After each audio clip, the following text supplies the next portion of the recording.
पाया जी। आज 14-15 अगस्त को जब साउथ एशिया के ये दोनों बड़े मुल्क ख़ासतौर पर भारत और उससे पार्टीशन के नतीजा में बनने वाला रिलेटिवली बहुत छोटा मुल्क पाकिस्तान जब अपनी इंडिपेंडेंस की बात करता है, तो मुझे ये लगता है कि इस 2020 में तो एक नया इंडिपेंडेंस डे भारत के लिए ज़रूर आया। वो 5 अगस्त आया। जी, 5 अगस्त को जिस शद्दोमत के साथ भारत में मनाया गया और जिस तरह का रोना धोना पाकिस्तान में रहा जी, तो मुझे तो ये लगता है कि ये अब 14-15 अगस्त से ज़्यादा बड़ा मामला 5 अगस्त का। वो तो एक इत्तेफाक है कि बांग्लादेश का वाक़या अगस्त में नहीं हुआ जी, वरना वो भी एक और वो भी इसी माइलस्टोन होता आज, वो भी इसी महीने के साथ जुड़ जाता। सही। वो बाबा कायदे आज़म के जन्मदिन के साथ वाले महीने में जुड़ा हुआ है, उसमें जुड़ा हुआ है। ठीक है ना? तो देखिए 5 अगस्त को जिस तरीके से भारत ने एक नई तरह की इंडिपेंडेंस मनाई, ठीक है। 2 बड़े वाक़या। एक तो ये हुआ कि भाई कश्मीर का मसला वंस फॉर ऑल भारत की तरफ से सेटल हो गया। ठीक है। अब उसके कुछ जुजियात रह गए हैं। भारत का कुछ और क्लेम है कि भाई ये रियासत जो है पूरी की पूरी हम पूरी की पूरी कभी बना देंगे। पाकिस्तान का ये कहना है कि हम वो श्रीनगर तक जाएंगे। ठीक है। वो पहले जाया करते थे दिल्ली तक, लाल किले में जाएंगे, लाल किले में जाएंगे, जामे मस्जिद में नमाज पढ़ेंगे। अब ज़रा उन्होंने करीब कर दिया है। ठीक है। क्योंकि दिल्ली दिल्ली भी दूर है, दूर हनूज वो दिल्ली हनूज दूर ठीक है, दिल्ली हनूज दूर। शुक्रिया दुरुस्त करने का। तो वो मतलब दिल्ली दूर ही रहेगा। हाँ, वो ये था कि अमृतसर से जाएं, पूरे पंजाब से गुजर के हरियाणा जाएं, फिर दिल्ली आता था जी। अब ये है कि यहाँ से आप इन्होंने जो कहा, उन्होंने कहा कि मुजफ्फराबाद से ही हम यहाँ से सीधी जो सड़क है ना, बल्कि वहाँ तक जाने की जहमत भी क्या करनी है, एक सड़क का नाम ही श्रीनगर रख दो। हाँ, वो रख तो दिया। मेरे ख्याल में वही काम हो गया। उन्होंने कहा, फिर नहीं, उन्होंने कहा शाह महमूद कुरैशी कि हमारी नज़र है अब दिल्ली पे। उन्होंने ये भी कहा कि हम वो पहले जामे मस्जिद की बात करते थे ना, अब वो कहते हैं कि अब हम नमाज पढ़ेंगे श्रीनगर की उन मस्जिदों में जो उनका ख्याल है बंद पड़ी हुई है। ठीक है, ठीक है। तो अब ये इस तरह का नैरेटिव बन रहा है। तो अनीस भाई 72 साल बाद भी सही बात, एक ही कल्चर के हम लोग हैं, एक ही भाषा बोलने वाले, एक ही तरह के खाने खाने वाले, एक ही तरह का म्यूजिक सुनने वाले। एक ही कंट्री थी सर, ठीक है ना जी, कंट्री भी एक ही थी वैसे तो, वो एक ही। ठीक है, अगर ये बॉर्डर्स बन भी गए हैं, बांग्लादेश है, तो आप यूरोप की मिसाल देख ले कि यूरोप में सारा यूरोपियन कल्चर है ना, ब्रॉडर, लेकिन बॉर्डर्स डजंट मैटर नहीं करते। बॉर्डर मैटर किया करते थे 45 तक, तो सेकंड वर्ल्ड वॉर हुई है, दीवारें खड़ी हुई थी, ठीक है ना, सेकंड वर्ल्ड वॉर हुई है। तो 45 की सेकंड वर्ल्ड वॉर की खौफनाकियों के बाद खुलना शुरू हुआ मामला। और अब ये है कि उनको ये एहसास है कि भाई एक ही कल्चर है, यूरोपियन कल्चर है, यूरोपियन यूनियन है। अब यूरोपियन यूनियन में भी थोड़ी थोड़ी ये दरारें पड़ रही हैं कि वो जो इमिग्रेशन हो रही है दुनिया भर की, ब्रेक्जिट की बात हुई, कुछ और मुल्क कह रहे हैं कि भाई हम नहीं शामिल होंगे, वो एक अलग बहस है। यहाँ पे जब अखंड भारत की बात होती है तो वो एकदम से हम घबरा जाते हैं, खासतौर पर पाकिस्तानी बैकग्राउंड के, कि पता नहीं ये क्या, हालांकि वो यूरोपियन यूनियन का ही एक मॉडल है वो। चलिए जी, आप अखंड भारत, आपको लफ्ज़ ज़रा मुश्किल लगता है तो या आपको पसंद नहीं है तो छोड़ दीजिए, लेकिन सब कॉन्टिनेंट जो पुराना था जी, उससे तो आप बाहर नहीं जा सकते। नहीं, बिल्कुल, वो तो एक ही कल्चर है। तो इस सारी सूरत हाल में 14 अगस्त 15 अगस्त को जब हम 20 में आज और मैं बैठे बात कर रहे हैं, और आपकी और मेरी ज़िंदगियों में हमने कम से कम मतलब अपने बचपन से अब तक 50-55 साल से तो देख ही रहे हैं जी, ये सारे तमाशे, सारी बहारें देख ली, ठीक है ना, बहारें भी देख ली, तमाशे भी देख ली। ठीक। अच्छा, यहाँ पर अब कनाडा और अमेरिका में बैठे हुए वो पूरे का पूरा जो है ना पैकेज आ गया हुआ है, बर्ड व्यू देख, अच्छा हाँ, वो पूरे का पूरा पैकेज भी आ गया हुआ है, बैगेज भी आ गया, बिल्कुल आ गया, उसका एक छोटा सैंपल यहाँ पहुँचा हुआ है। हाँ, ठीक है। आप अमेरिका कहीं चले जाएं, यूरोप कहीं चले जाएं, तो वो आ गया हुआ है। वो 5 अगस्त भी यहाँ पे अभी 1 साल का ही वाक़या है जी, वो भी पहुँच गया था जी। तो जो 5 अगस्त पे इधर जो लोग खुश हो रहे थे, इधर आधे लोग रो भी रहे थे। हाँ, वो प्रोटेस्ट कर रहे हैं, शोर डाल रहे हैं और अपनी तरफ से समझ रहे हैं किस तरह कश्मीर बनेगा पाकिस्तान, कश्मीर पाकिस्तान बन जाएगा। भाई जब ये इतने भारत ने सख्त इक़दाम कर दिए, उसके बाद भी आप कहते हैं कश्मीर बनेगा पाकिस्तान। 5 अगस्त से पहले तो इतने सख्त इक़दाम भी नहीं किए थे, तो तब भी आप कश्मीर को पाकिस्तान न बना सके जी। तो अब तो लेकिन जो अमित शाह और मोदी साहब और बीजेपी की सरकार ने यही वक्त चुन के क्या साबित किया? ये इमरान खान के ज़माने में ही करना था क्या इन्होंने? नहीं, उनकी दूसरी सरकार बनी थी। इससे पहले जो है वो नवाज शरीफ भी थे और दूसरी सरकारें भी थी हमारी। उनको क्या लगा कि ये इस वक्त बड़ा अच्छा मौका है, नाअहल तरीन खिलाड़ी को बना दिया है वज़ीर आज़म, जिसको स्टेट्समैनशिप का पता ही नहीं है, ऐसे मौके पे कर जाओ कुछ? मेरा ख्याल है कि शायद इनकी वजह से नहीं हुआ, चूँकि पहले टेन्योर में उन्होंने नहीं किया था जी। फिर इलेक्शन आ गए। इलेक्शन जब भारत में आए तो उससे थोड़ा पहले ही इमरान खान को सेलेक्ट किया गया था, पाकिस्तान में इंस्टॉल किया गया था। ठीक है। हाँ। तो उसके बाद जब इलेक्शन आ गए तो इमरान खान की जो स्टेटमेंट्स अहमकाना आती चली जा रही थी। फिर उन्होंने एक बार ये भी पुरुमीद स्टेटमेंट दी थी कि अगर मोदी जी री इलेक्ट हो गए, जैसा कि लगता हो ही जाएंगे, तो शायद हमारे तल्लुकात अच्छे हो जाएंगे। वो फिर भी अच्छे वो बात नहीं बनी, क्योंकि उनका भारत का भी ये कहना है कि भाई हम ये पुराने वाला भारत नहीं है कि आप ये कहें कि जी कश्मीर की बात चले साइड पे रखते हैं, आइए हम टमाटर भी बेचते हैं आपस में, क्रिकेट भी खेलते हैं, चाय भी पीते हैं, बॉलीवुड के गाने भी बनाते हैं और उसके अंदर बारूद भी रख देते हैं। हाँ, तो उन्होंने कहा कि ये नहीं होगा कि गोली बारूद के माहौल में दोस्ती नहीं चल सकती। ये मोदी साहब ने एक हिस्टोरिक स्टेटमेंट दी थी। अब उस पर इम्प्लीमेंट भी हो रहा है। तो उनकी जब दूसरी सरकार बनी तो उनके चूंकि मंशूर में था जी, इस इलेक्शन प्रॉमिस था, री इलेक्शन के प्रॉमिस में था, मंशूर में था कि भाई हम करेंगे ये बात, तो वो बात उन्होंने कर दी। अब वो हो गई है तो उनके लिए तो अब अगस्त में 2 यौम आज़ादी हो गए ना। ठीक है, ठीक है। और बड़ा वाक़या जो मैं बातचीत में भूल रहा हूँ, इसलिए कि हमने पिछले दिनों उनका बहुत जिक्र किया। दूसरा बड़ा अहम वाक़या जो भारत की आज़ादी के लिए मंदिर की तामीर जी, अगरचे सुप्रीम कोर्ट ने कह दिया था, महीनों पहले कह दिया था कि मंदिर बनेगा, उसमें वो मुसलमान लीडरशिप भी जो उसके ख़िलाफ़ जिन्होंने रिट दायर की थी वो भी ऑन बोर्ड आ गए थे कि भाई ठीक है, अब ये फैसला है। चूँकि वहाँ मुसलमान हो, सिख हो, हिंदू हो, पारसी हो, भारत में जो भी रहता है वो डेमोक्रेटिक ही होता है। तो उन्होंने कहा ठीक है। तो 5 अगस्त को ही चुना गया मंदिर की, राम मंदिर की बुनियादें रखने के लिए। ठीक है, ये भी भारत की एक बहुत बड़ी आज़ादी का दिन है। ये कुछ छोटा वाक़या नहीं है। दो चीज़ों में से एक तो पाकिस्तान ने कश्मीर खोया जी, हिंदुस्तान ने पा लिया। फिर दूसरी बात ये कि जो हिंदुस्तान की अपनी एक बाबरी मस्जिद के हवाले से, राम मंदिर के हवाले से एक पॉइंट था, स्टैंड था, जो कि हिस्टोरिक फैक्ट था, उसकी फ़तह, सच की फ़तह हुई, ये उन्होंने पा लिया। और तीसरी बात ये है कि मैं समझता हूँ कि हिंदुस्तान की अगर मैं पूरे 72 साल की तारीख़ देख लूँ तो उन्होंने जो सबसे अहम चीज़ पाई है वो है डेमोक्रेसी और secularism.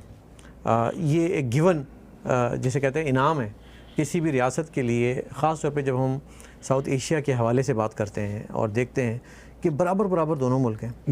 Right, we could not prevail democracy in Pakistan. Right, तो हमने वो खोया, हमने वो ट्रस्ट खोया, हमने वो पॉलिटिकल निज़ाम खोया, और हमने जो फ्यूडल सिस्टम है उसको ख़त्म ना करके बहुत बड़ा नुकसान उठाया। बहुत कुछ खोया है पाकिस्तान ने। 14 अगस्त जब आती है और आप देखते हैं कि पूरे मुल्क में टेलीविज़न की हद तक तो मनाया जाता है, नहीं गलियों सड़कों पे भी मनाते हैं, गलियों सड़कों में छोटी परचमें, झंडियाँ बढ़ती हैं, लेकिन वो लोग सवाल नहीं करते हैं कि आज़ादी है क्या चीज़, आज़ादी को डिस्क्राइब कैसे करते हैं। आज़ादी, मैं समझता हूँ कि अगर आप सोचें कि एक रियासत बन जाती है, उस रियासत का एक परचम बन जाता है, उस परचम के साथ साथ आपको एक पासपोर्ट मिल जाता है, तो ये तो एक आज़ाद रियासत की निशानियाँ हैं। लेकिन उसमें रहने वाले कितने आज़ाद हैं, वो सुख का सांस ले रहे हैं कि नहीं ले रहे हैं, वो बोल सकते हैं कि नहीं बोल सकते, क्या वो अपने अपने फेथ के मुताबिक जाके इबादत कर सकते हैं कि नहीं कर सकते, क्या वो जी सकते हैं, क्या उन्हें जीने का हक़ है, क्या उन्हें सरकार के खौफ से गायब तो नहीं कर दिया जाता, तो फिर कहाँ की आज़ादी? मेरा ये सवाल पैदा था। देखिए, बात यह है कि अभी आपने बात की कि भारत ने डेमोक्रेसी और सेकुलरिज़म 72 साल में कायम किया। डेमोक्रेसी तो एक हकीकत है, कोई इनकार नहीं है। सेकुलरिज़म के बारे में थोड़ी सी डिबेट ज़रूर करूँगा कि सेकुलरिज़म भारत में 72 साल में सही तौर पर समझा ही नहीं गया। ठीक है, क्योंकि बेशतर 72 सालों में जो सरकार रही वो नेहरू ख़ानदान की रही। ठीक है, मैं डिबेट नहीं करता कि उन्होंने कितने अच्छे काम किए या कितने ब्लंडर किए, मैं सिर्फ सेकुलरिज़म पे बात करता हूँ। सेकुलरिज़म के हवाले से उन्होंने अपीज़मेंट की जो पॉलिटिक्स थी उसको सेकुलरिज्म बना लिया। वरना सेकुलरिज्म के नाम पे ट्रिपल तलाक का बिल, वो जो पहले था कि आप ट्रिपल तलाक दे सकते हैं, वो तो नहीं हो सकता ना, क्योंकि वो तो इस्लाम में खुद नहीं है, परमिशन नहीं है कि आप इस तरह ट्रिपल तलाक दे सकते हैं जी। तो वो अपीजमेंट में वो तो यानी उन्होंने रिलीजन को स्टेट के अंदर घुसेड़ा हुआ था जी, पिछली सरकारों ने, तो वो सेकुलरिज्म का जनाजा निकाला हुआ था। वो पॉलिटिकल करेक्टनेस के नाम पे सेकुलर कर रहे थे, ठीक है, कि हम सबको खुश रखें। सेकुलरिज्म का नाम पे ये था कि आप मुस्लिम पर्सनल लॉ भी हो, आप 4 शादियां भी कर सकते हो, और आप खड़े खड़े 3 तलाकें भी दे सकते हो ताकि 5वीं शादी जाके कर सके, आप कुछ भी कर सकते हो, ये सेकुलरिज्म है। लेकिन इससे खुश किसको कर रहे थे वो? अपने एक वोट बैंक को, राइट, ठीक तो बेसिकली फिर वो ये सेकुलरिज्म तो ना हुआ। नहीं, बिल्कुल सेकुलरिज्म नहीं था। मैं तो ये समझता हूं कि सेकुलरिज्म के नाम पे, मैं आपको बिल्कुल अपना ब्लंट ओपिनियन दे रहा हूं, सही, सेकुलरिज्म के नाम पे हिंदुओं के साथ जबर हुआ है, ऑफ कोर्स हुआ, यानी कि जो मेजॉरिटी है उसको इन्होंने माइनॉरिटी बना के रखा, माइनॉरिटी भी बना के रखा। और हिंदू बहन भाई, जो कि मैं खुद भी अपने आप को हिंदुओं में ही शामिल करता हूँ, क्योंकि भारत से तल्लक रखने वाला कोई शख्स, चाहे वो मुसलमान हो, क्रिश्चियन हो, वो सब हिंदू हैं। क्योंकि हम तो फौरन धर्म पे आ जाते हैं ना, हिंदू कोई धर्म तो है नहीं, एक सिविलाइजेशन है, उसका तो धरती से ताल्लुक। उस सिविलाइजेशन में कुछ रिलीजियस स्क्रिप्चर्स भी हैं, बहुत खूबसूरत हैं, वो आप और मैं भी बिल्कुल उनके साथ हैं, जुड़े हुए, ठीक है, ठीक है, चूंकि उसमें पाबंदियां नहीं हैं। अच्छा, एक इंप्रेशन, पहले मुस्लिम इन्वेडर्स जो 700-800 साल का खेल रहा, फिर ये ब्रिटिश राज वाले, फिर उसके बाद सेकुलरिज्म के नाम पे ड्रामेबाजी करने वाली एक सियासी जमात नहीं, बहुत सारी सियासी जमातें जी, बिल्कुल ठीक, उन सब ने जो हिंदू थे हैं जो, उन सब को बिल्कुल दीवार के साथ लगा दिया और कहा कि आप अगर हिंदुइज्म की बात करेंगे, आप हिंदू राष्ट्र की भी बात करेंगे, तो आप एक्सट्रीमिस्ट हैं, आप टेररिस्ट हैं। और मेरे ख्याल में उनको ये मंजन भी बेचा गया कि हम इस्लामिक स्टेट बनाएंगे, वो ठीक है, वो सेकुलरिज्म है, वो सेकुलरिज्म है, उनको वो वाला सेकुलरिज्म का मंजन बेचा गया और उसके नाम पे उनसे कहा कि आप चुप, आप जरा नहीं बोलना है। आपने जरा सी हिंदू सिविलाइजेशन की बात भी की तो आपको हम टेररिस्ट करार देंगे। ये उनके साथ जुल्म हुआ। अब उनकी जो अवेयरनेस है वो बढ़ रही है और उसी अवेयरनेस के नतीजा में 2 बड़ी आज़ादियाँ मिली। ये कश्मीर का जो था ऐसे खामखा का मसला लटका हुआ था, ख़त्म हो गया। उसके बाद ये 2 राम मंदिर वाला मामला था, वो कोर्ट ने, अगरचे वो कोर्ट ने किया, बड़े सालों से वो चल रही थी कार्रवाई, तो कोर्ट ने भी महसूस किया कि भाई ये क्या है। अच्छा, जो रिसर्च भी की, आर्कियोलॉजी जो स्टडी हुई, उसमें सबसे इम्पॉर्टेंट एक आर्कियोलॉजिस्ट हैं के मोहम्मद साहब जी, ठीक है ना जी।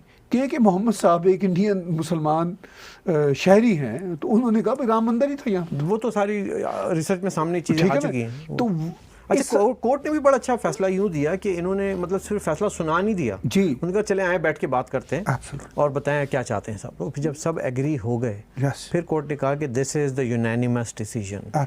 कोई मुल्क में अफरा तफरी नहीं हुई, कोई लाठी गोली पत्थर नहीं चला, सुकून से लोगों ने एक्सेप्ट कर लिया। बिल्कुल। और लोग जो उम्मीदें लगाए बैठे थे कि नदियां बह जाएंगी तो ये हो जाएगा, वो उनकी मायूस हो गई। आप देखिए कमाल की बात है, इसी 5 अगस्त को प्राइम मिनिस्टर नरेंद्र मोदी ने अंसारी साहब को भी बुलाया जी।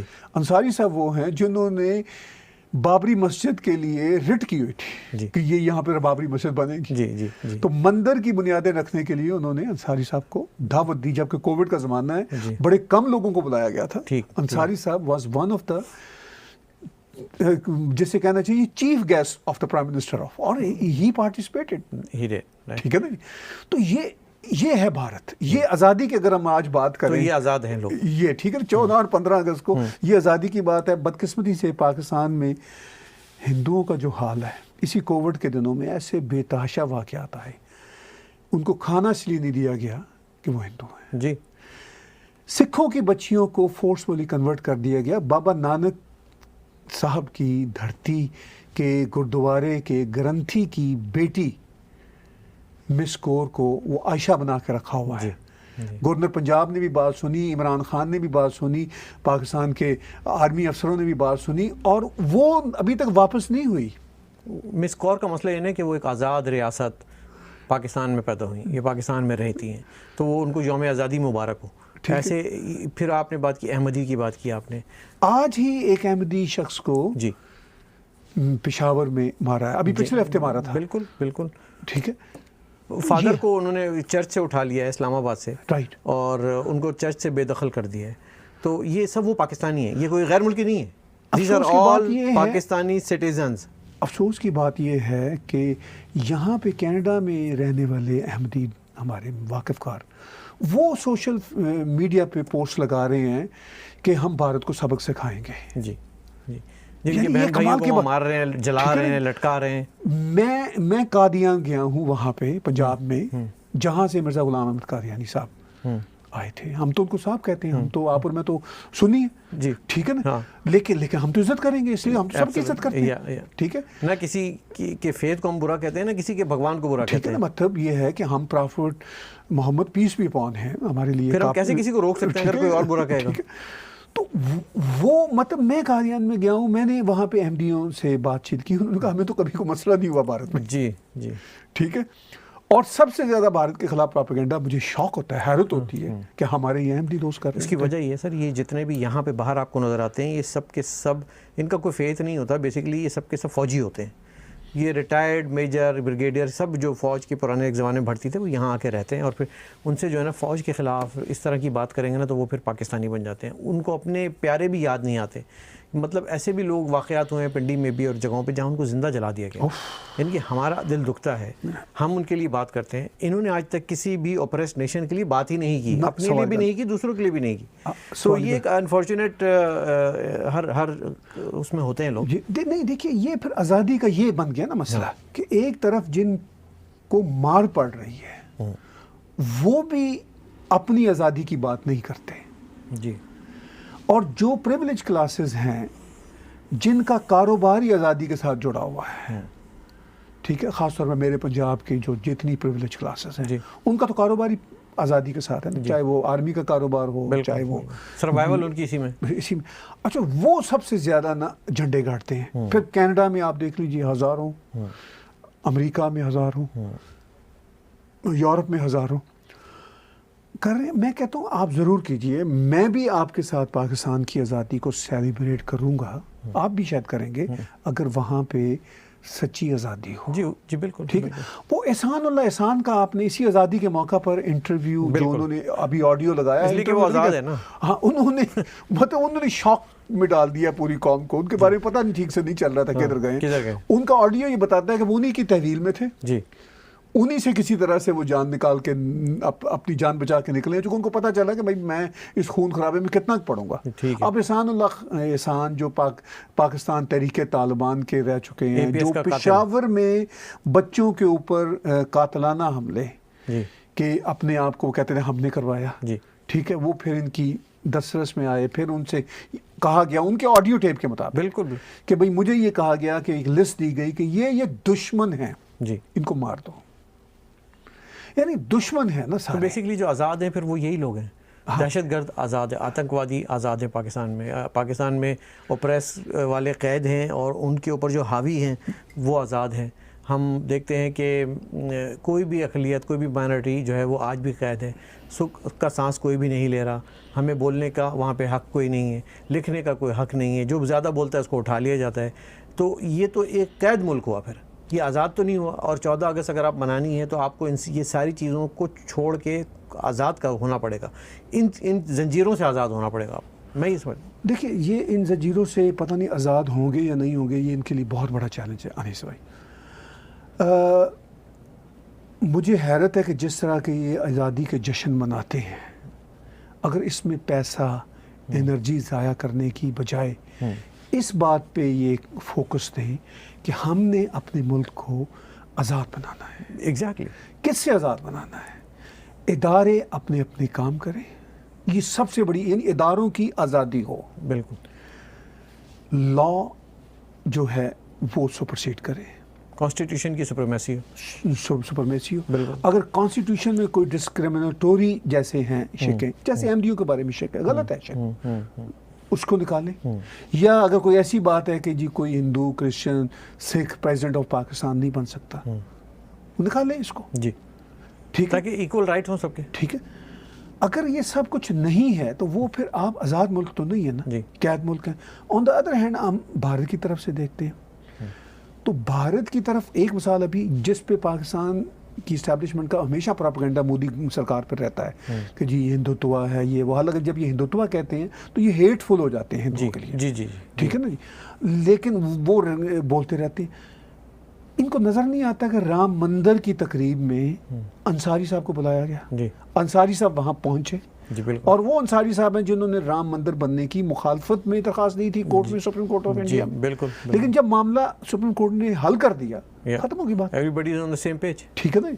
ठीक है, उसके बाद भी डिसेंट आवाज़ें आ रही हैं, मिस्टर अवैसी कभी कभी बोल देते हैं, वो अपनी पॉलिटिक्स के लिए कोई और भी बोल सकता है, उनका हक है सर, वो एक आज़ाद मुल्क में रहते हैं, उनको बोलने दें। हाँ बोलने दें उनको गलत कहें, वो भी गलत कहने वालों का भी हक है, उनका भी हक है, उनका भी हक है। तो लेकिन ये this is the beauty of the democracy कि वो कहते हैं कि इसका अगर मैं इसके खिलाफ बोलता हूँ या इसके हक में बोलता हूँ, इसका मतलब ये नहीं हो गया कि मैं पाकिस्तान के साथ हो गया। ये हमारा अपना इंटरनल मैटर है, आप इसमें ना पढ़ें। हम आपस में, ये एक प्रैक्टिस है हमारी, हेल्दी डेमोक्रेटिक प्रैक्टिस है, we will continue doing that. और मैं समझता हूँ कि ये एक लेसन है जिसे हमें सीखने की ज़रूरत है कि हम कैसे टॉलरेंट एक सोसाइटी में रहते हैं हिंदुस्तान के लोग, कि जहाँ एक दूसरे को टॉलरेट किया जाता है। हमारे पास बिल्कुल नहीं है, जिसे कहते हैं कि इनटॉलरेबल सोसाइटी बना के रख दी हमने। आपने ज़रा सी कोई बात की, मतिउल्लाह जान को उठा लेंगे, अगर आपने ज़रा सी कोई बात की उस शायर को उठा लेंगे, तो आप में बर्दाश्त नहीं है। जब बर्दाश्त नहीं है तो बर्दाश्त तो आज़ाद माशरों में होती है, बर्दाश्त तो आज़ाद रियासत में होती है। Beauty of democracy is the freedom. ना फ्री है ना फ्रीडम है किसी भी तरह का, ना आपको मीडिया का फ्रीडम मिल रहा है, प्रेस का नहीं मिल रहा, आपको बोलने का नहीं मिल रहा, आपको ज़िंदा रहने का हक नहीं दिया जा रहा, आप पे फतवे लगा के आपको कत्ल कर दिया जाता है। तो ये मेरे ख्याल में एक ओवरहॉल की ज़रूरत है इस पूरे सिस्टम को। जो भी वेल विशर है, मैं समझता हूँ उनको ये, और सभी वेल विशर हैं, आप भी हैं, मैं भी, कि इसमें ये गंदे निज़ाम को सही करना है। यही आज़ादी होगी। आपने जिक्र किया कि इनटॉलरेंस है।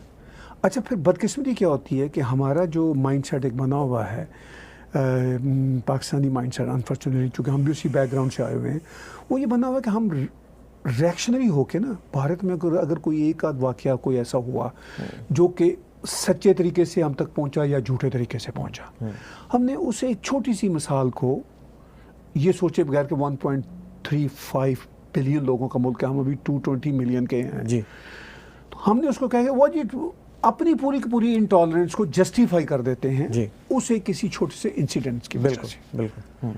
और उस इंसिडेंट्स के बारे में भी ठीक से तहकीक नहीं करते जी। वैसे भी too many wrong doesn't make it right, ठीक है ना। वो तो हो नहीं सकता ना कि आप तो एक गलती की मिसाल दूसरी गलती से दें और आप सही हो जाएंगे इस तरह से। अच्छा, फिर ये होता है कि अगर आपको कंपैरिजन का शौक भी है तो एप्पल का कंपैरिजन एप्पल के साथ होगा ना, ठीक है ना। एप्पल का कंपैरिजन जामुन के साथ तो नहीं होगा, नहीं हो सकता। और प्लस ये कि साइज मैटर, ठीक है, राइट, कि आप किस साइज के हैं, आपके जो प्रोपोर्शन है उसको देखें। लेकिन ये चूंकि अब प्रोपेगेंडा का दौर, इससे बड़ा अभी तक हमने देखा नहीं था जी। सोशल मीडिया की वजह से प्रोपेगेंडा है, तो इसमें फिर ये ढोल बजाते हैं। लेकिन उसका नुकसान क्या नहीं होता है, हमारे अपने माइंडसेट के जो लोग हैं, इनका नुकसान ये होता है कि ये अपनी फिर ना तस्हीह नहीं कर पाते, अपने आप को ठीक नहीं करते। ये कहते हैं कोई बात नहीं, वो अगर हम में ये मसाइल हैं उधर भी मसाइल हैं, बल्कि उधर के मसाइल को अगर कोई छोटा मोटा मसला भी है तो उसको अपने मसाइल से कुछ 100 गुना ज़्यादा बढ़ा के पेश करते हैं जी। तो ये एक ऐसा चूरन है जो ये बेचते हैं जी, ऐसी अफीम है जो ये खाते हैं जी, ऐसा मंजन है जिससे ये अपने दांत साफ करते हैं। बिल्कुल। और उसके बाद जब सुबह उठते हैं तो फिर ये हुब्बुल वतनी का कारोबार कर रहे होते हैं, उसके सर्टिफिकेट बांट रहे होते हैं। एक दिन आएगा ये लोगों को, पाकिस्तानियों को समझ में आ गया कि हुब्बुल वतनी है क्या।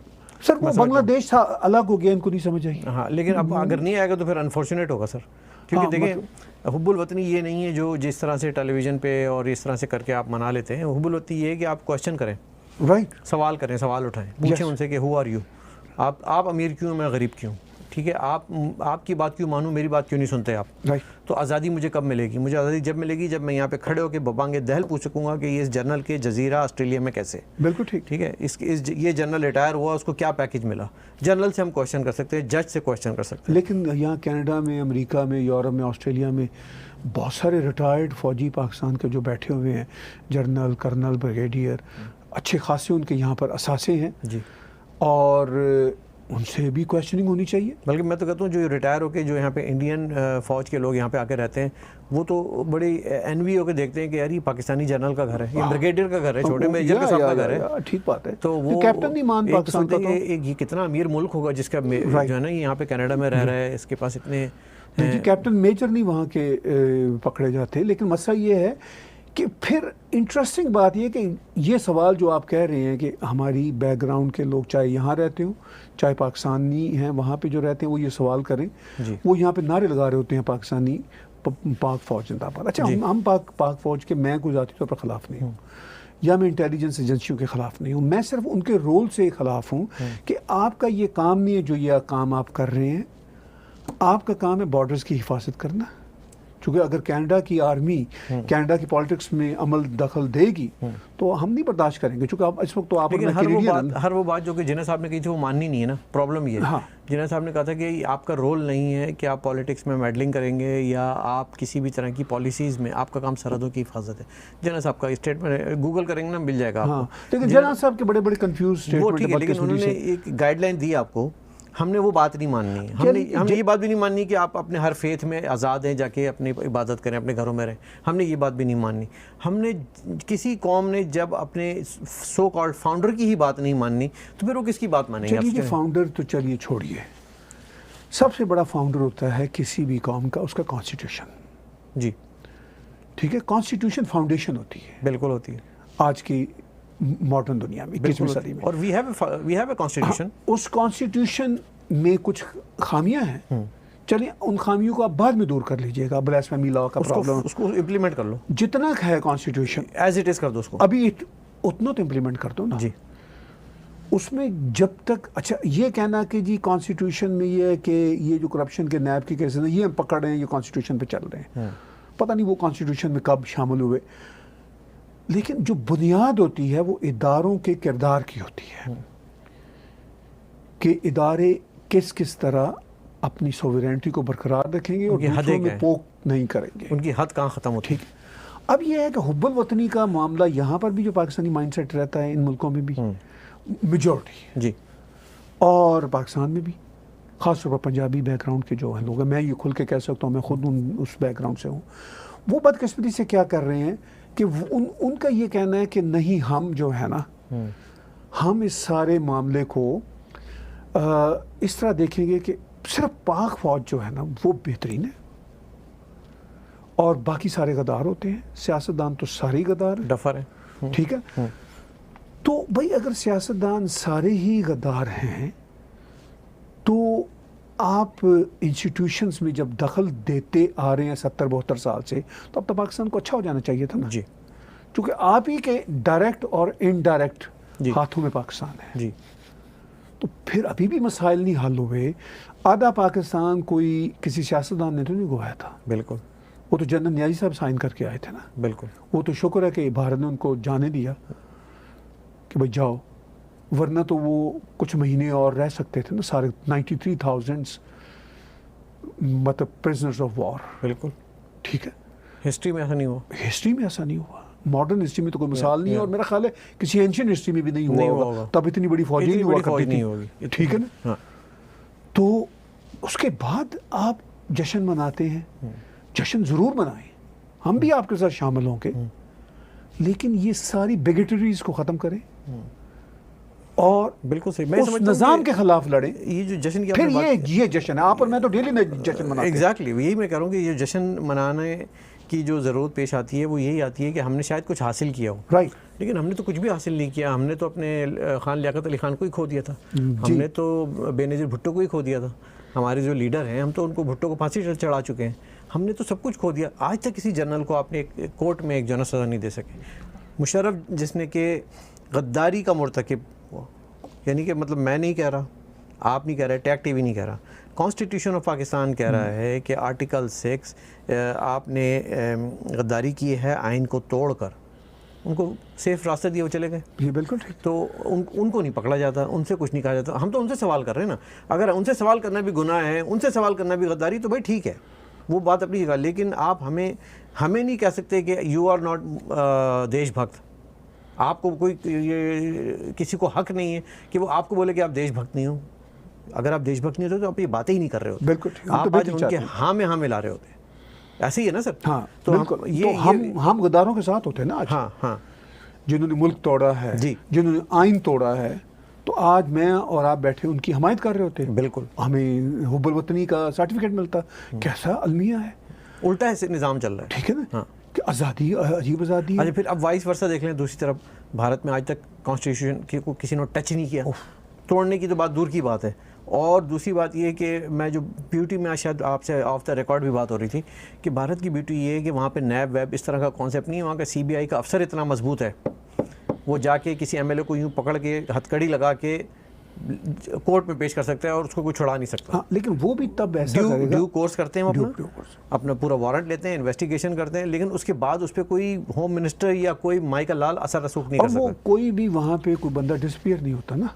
हाँ, कि पता ही नहीं चले कि फलां जर्नलिस्ट हर जगह है, ठीक है, फलां जर्नलिस्ट या मोहसिन दावड़ MLA MP या इस लेवल का कोई आदमी भारत में हो और पता ही नहीं चले कुछ दिन तक वो है कहाँ, है किधर है। हाँ, मतलब ये कमाल की आज़ादी है, यानी कि लेजिस्लेटर को आप कानून साज बनाने वाले को जो है ना आप उठा लेते हैं, ठीक। कानून से भी बड़े। एहसानुल्लाह एहसान कह रहा है, नहीं का अपना पपेट कह रहा है। मैं फिर बात दोहराता हूँ कि मुझे लिस्ट दे दी कि इन लोगों को मारो, ये आज़ादी है जी, ये दुश्मन है, तो इस पर कोई क्वेश्चन नहीं उठाता। मैं समझता हूँ 14 अगस्त को रिफ़्रेश करें अपनी मेमोरी को, 15 अगस्त को हम अपनी अपनी करेक्टनेस के लिए आगे बढ़ें और सवाल करें कि कहाँ मिस्टेक्स हो रही हैं, ठीक है, और मिस्टेक दर मिस्टेक, तो it's a time to revisit, right, it's a time to think.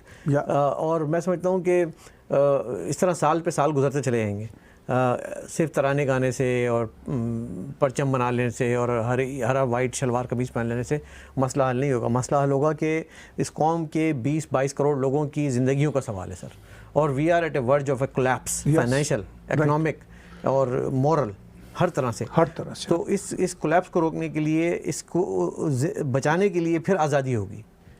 देखिए ना, पाकिस्तान के अगर आप 3-4 बड़े बड़े मसाइल देखें, सबसे बड़ा फाइनेंशियल क्रंच आज 72 साल बाद अगर हम देखें, उसके बाद लॉलेसनेस, कोई एथनिक कम्युनिटी या रिलीजियस माइनॉरिटी कम्युनिटी सेफ नहीं है, ठीक है, और डेमोक्रेसी के साथ खिलवाड़ हो रहा है। अच्छा, और वो मतलब खिलवाड़ तो छोटा शायद लफ्ज़ है ही नहीं। इनफैक्ट ये मैंने खिलवाड़ इसलिए भी इस्तेमाल किया कि हमारे सारे क्रिकेटर आके जो है ना, हाँ, वो मुल्क चलाने की कोशिश करते हैं। तो कभी जावेद मिर्ज़ा भी तैयार हो जाते हैं, कभी शाहिद अफरीदी भी तैयार हो जाते हैं, कभी शोएब अख्तर भी तैयार हो जाते हैं, इमरान खान को भी बना दिया। और मैं ये समझता हूँ कि जो हॉकी के, स्क्वाश के और गिल्ली डंडा के प्लेयर हैं वो भी आगे हैं, उनको भी मौका दें, थोड़ा सा मुल्क के साथ खेलें। यानी कि इमरान खान, अब ये मैं आपको पाकिस्तान हिंदुस्तान के छोटा सा वो बता देता हूँ। इमरान खान की जो वैल्यू मेरे नज़दीक है वो इतनी है जितनी नवजोत सिंह सिद्धू की है, कि उसको कहीं एक आध MLA किसी सियालकोट का कहीं बना देते हैं तो वो चलो, मैं वहाँ तक तो मान लेता। लेकिन अब ये तो नहीं हो सकता कि नवजोत सिद्धू आके जो ना प्राइम मिनिस्टर ऑफ इंडिया बन जाए, because he is a cricketer, ठीक है। उसने कोशिश की थी वैसे चीफ मिनिस्टर पंजाब बनने की, हाँ, वो भी नहीं बन सका। तो अब वो कहाँ नज़र ही नहीं आ रहा। हाँ, तो वो भी नहीं बन सका। वो जो है वो कॉमेडी शो ही कर सकते हैं, ज़्यादा इससे तो नहीं कर सकते। उसमें भी नहीं रहा। अच्छा, नहीं, वापस आ गए। अच्छा, अभी उसमें क्योंकि और के पैसे भी कमाने होते हैं, मतलब अभी ये कोविड के बाद वापस आए। कपिल शर्मा में वो वापस आ गए। अच्छा, अभी कोविड के बाद आए, चलिए बड़ी बात है, बहुत बड़ा ओहदा मिला उनको। मैं यही तो कह रहा हूँ, जब नवजोत सिंह सिद्धू साहब कॉमेडी शो कर सकते हैं तो हमने तो प्राइम मिनिस्टर कॉमेडी शो के लिए बैठाया है। वो शाम को 6 बजे के बाद ऐसी बातें कर जाते हैं कि मतलब काफ़ी देर तक हंसी आती रहती है। हाँ, नहीं, वो चलिए, वो हंसी आती रहे या कोई ऐसा प्राइम मिनिस्टर हो जो कौम को रुलाता रहे, इस सब का फ़ायदा क्या है? ठीक है, इस सब का फ़ायदा क्या है? जो बड़े बड़े इश्यूज़ हैं, आपकी एनर्जी क्राइसिस इतना खौफनाक है, फाइनेंशियल क्राइसिस इतना खौफनाक है, आपका जो पॉलिटिकल सेटअप है वो इतना खौफनाक है, ह्यूमन राइट्स की जो सिचुएशन है वो इतनी बलीक है, और सबसे अहम मसला जो कंट्री के अंदर, आप पाकिस्तान का कोई TV चैनल उठा लीजिए, उसमें इतने पैटी इश्यूज होते हैं जी कि किसी 220 मिलियन के लोगों में वो कोई इशू होते नहीं होते, बिल्कुल नहीं होते। और दूसरी बात ये कि हम मतलब उनसे सवाल करना चाहिए कि आप इससे हासिल क्या कर रहे हैं, आप इससे चेंज क्या लेकर आ रहे हैं। जो एक मासेस के साथ, मासेस के माइंड के साथ आप खेलते हैं, आप चेंज क्या लेके आ रहे हैं? तो वो उनके पास कोई जवाब नहीं होगा। हमारा इंटेलिजेंसिया काम ही नहीं कर रहा लोगों का माइंड बनाने के लिए। हमारा जो इंटेलिजेंस एजेंसी है वो काम कर रही हैं लोगों का माइंड चेंज करने के लिए। हाँ जी, वो माइंड चेंज करने के लिए पूरी कोशिश करते हैं। लेकिन जो इंटेलिजेंसिया दानिश्वर तबका है, नहीं, शायर, अदीब, राइटर, जर्नलिस्ट, कोई काम ही नहीं कर रहे। या वो तो गिव अप कर चुके हैं, या फिर ये कि वो भी बेशतर तो उसी निज़ाम का हिस्सा बन चुके हैं जी, और उसी निज़ाम के मफादात के पीछे लगे हुए हैं, और वो सोचते भी नहीं हैं जी, अपनी गज़ल नज़म से बाहर निकल के। ठीक है ना, वो उनको भी वाह चाहिए। इसके अलावा वो कोई बात नहीं सोचते। उनमें से जो बेचारे सोचते हैं जी, वो फिर गायब हो जाते हैं। बिल्कुल बिल्कुल। अब मैं अगर ये सूरत हाल देखूँ तो मैं अब उनको भी कसूरवार नहीं ठहराता। या वो फिर जान बचाएं, अपनी जान बचाएं। वो उन्होंने भी सोच के दरवाजे बंद कर दिए अक्सरियत ने, क्योंकि उन्होंने देख लिया जो थोड़े से को 2-4% सोचते हैं उनका क्या हाल होता है। मैं आपको एक बात बताऊं, मेरे बहुत सारे लोगों से बात होती है, बड़े बड़े पाकिस्तान के जर्नलिस्ट, आप यकीन करें जी, ताहिर भाई, टैग टीवी के प्रोग्राम और आपकी बातों को ऐसे देखते हैं कि यार यू आर हमारे दिल की बात कर रहे हो आप, बस हम बोल नहीं सकते। वो ताहिर असलम भाई जो है ना बोल जाते हैं, अनीस भाई बोल जाते हैं, लेकिन वो बेचारे बोल नहीं सकते। मैं आपको बताऊं, अगर मैं अभी नाम नहीं लेना चाह रहा, वरना फिर वो मुश्किल में आएंगे बेचारे। मुश्किल में आएंगे वो लोग। और उनको ये भी कहा गया कि ताहिर भाई को अनफॉलो करो, अनीस फारूकी को अनफॉलो करो, और उन्होंने किया। हाँ, फिर मुझे इनडायरेक्टली कहा यार समझा करो। राइट। तो ये आज़ादी, इनकी आज़ादी इतनी है कि वो किसी को फॉलो भी नहीं कर सकते। बिल्कुल ठीक। ऐसे आज़ाद मुल्क में रहते हैं कि वो किसी को ट्विटर पे फॉलो भी नहीं कर सकते, वो किसी से बात भी नहीं कर सकते। उनका व्हाट्सएप हैक होता है, उनके फ़ोन जाके चेक होते हैं। वहाँ आपको पता है एक कर्नल साहब हैं, वो बैठ के ट्विटर अकाउंट